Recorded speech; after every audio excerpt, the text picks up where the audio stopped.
നമസ്കാരം. Raf talk ഫുട്ബോളിലേക്ക് അവർക്കും സ്വാഗതം. ഒടുവിൽ കിലിയൻ എംബാപ്പെ ഒഫീഷ്യലായിട്ട് അങ്ങ് പ്രഖ്യാപിച്ചു താൻ PSG ഇനി കോൺട്രാക്ട് എക്സ്റ്റെൻഡ് ചെയ്യുന്നില്ല, ക്ലബ്ബ് വിട്ടു പോവുകയാണ് എന്ന്.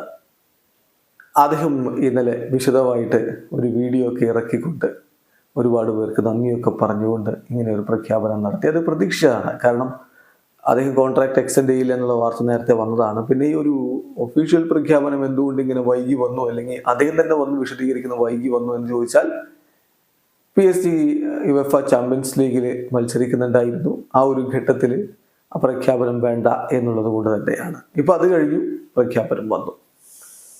കിലിയൻ എംബാപ്പെ PSG വിട്ടു പോകുമ്പോൾ ലെജൻഡായിട്ടാണ് വിടവാങ്ങുന്നത്. Legend, PSG legend. ചെറിയ പ്രായത്തിലെ ആ നേട്ടം സ്വന്തമാക്കിയിട്ടാണ് അദ്ദേഹം അവിടെ നിന്ന് പടിയിറങ്ങുന്നത്. 14 കിരീടങ്ങളാണ് PSG നേടിയത്. PSG ചരിത്രത്തിൽ അവർക്ക് വേണ്ടി ഏറ്റവും അധികം ഗോളുകൾ നേടിയ താരമായിട്ട് കിലിയൻ എംബാപ്പെ മാറിയിരിക്കുന്നു. നോക്കാം നമുക്ക് അദ്ദേഹത്തിന്റെ കണക്കുകൾ. 7 വർഷക്കാലം അദ്ദേഹം PSG കളിച്ചു. എന്നിട്ട് 306 ടോട്ടൽ മത്സരങ്ങളാണ് ഇപ്പൊ കളിച്ചിട്ടുള്ളത്. ഇനിയും കളികൾ ബാക്കിയുണ്ട്. ഈ സീസണിൽ ബാക്കി മത്സരങ്ങൾ കൂടി അദ്ദേഹം കളിക്കും. അതിൽ നിന്ന് അദ്ദേഹം 255 ഗോളുകൾ നേടി, 108 അസിസ്റ്റുകളും അദ്ദേഹം സ്വന്തമാക്കി. PSG ചരിത്രത്തിൽ ഏറ്റവും അധികം ഗോളുകൾ നേടിയ താരമായി, ലെജൻഡായി തീർന്നിട്ടാണ് കിലിയൻ എംബാപ്പെ അവിടെ വിടുന്നത്. 6 തവണ ലീഗ് 1 മുത്തമിട്ടു, 3 തവണ കോപ്പ് ഡി ഫ്രാൻസിൽ കിരീടം ചൂടി, 2 തവണ ലീഗ്സ് കപ്പ് അതായത് കോപ്പ് ഡി ലാ ലീഗ് നേടുകയുണ്ടായി, 3 തവണ ട്രോഫി ഡെസ് ചാമ്പ്യൻസിൽ മുത്തമിട്ടു.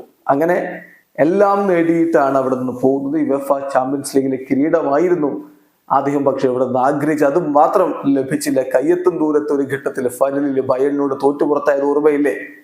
നെയ്മറും എംബാപ്പയും ഒക്കെ ഒരുമിച്ച് കളിച്ച് അങ്ങനെ അവരെ മുന്നോട്ട് കൊണ്ടുപോയത് 2020 അത് സംഭവിച്ചത്. ഇപ്പൊ ഈ സീസണിൽ സെമി ഫൈനൽ വരെ പോവാനും കഴിഞ്ഞു, പക്ഷെ അതിനപ്പുറത്തേക്ക് നേടാൻ കഴിഞ്ഞില്ല എന്നുള്ള നിരാശ അദ്ദേഹത്തിനുണ്ട്. അദ്ദേഹം അവിടെ വിടുന്നു. ആ പ്രശ്നം അടുത്ത സീസണിൽ പരിഹരിക്കപ്പെടുമോ എന്നുള്ളതാണ് കണ്ടറിയേണ്ടത്. റയൽ മാഡ്രിഡിലേക്ക് എന്ന് തന്നെയാണ് എല്ലാ സൂചനകളും. അധികം വൈകാതെ റയൽ മാഡ്രിഡിന്റെ ഭാഗത്ത് നിന്ന് ആ ഒരു പ്രഖ്യാപനം വന്നേക്കും. പക്ഷെ സീസൺ കഴിഞ്ഞിട്ടേ അതുണ്ടാവൂ എന്ന് തന്നെയാണ് നമ്മൾ പ്രതീക്ഷിക്കുന്നത്. കിലിയൻ എംബാപ്പെ PSG വിടുന്നു, റയൽ മാഡ്രിഡിലേക്ക് ചേക്കേറുന്നു എന്ന് വേണം കരുതാൻ. എന്തായാലും ആരാധകരോട് അദ്ദേഹം വിട പറയുകയാണ്. വീഡിയോയിലൂടെ അദ്ദേഹം പറഞ്ഞു കഴിഞ്ഞു. ഇനി ഞായറാഴ്ച കോപ്പ് ഡി പാർക്ക് ഡെസ് പ്രിൻസസിൽ അവരുടെ അടുത്ത മത്സരം വരുന്ന ഞായറാഴ്ചയാണ്. അത് പാരീസിൽ തന്നെയാണ്.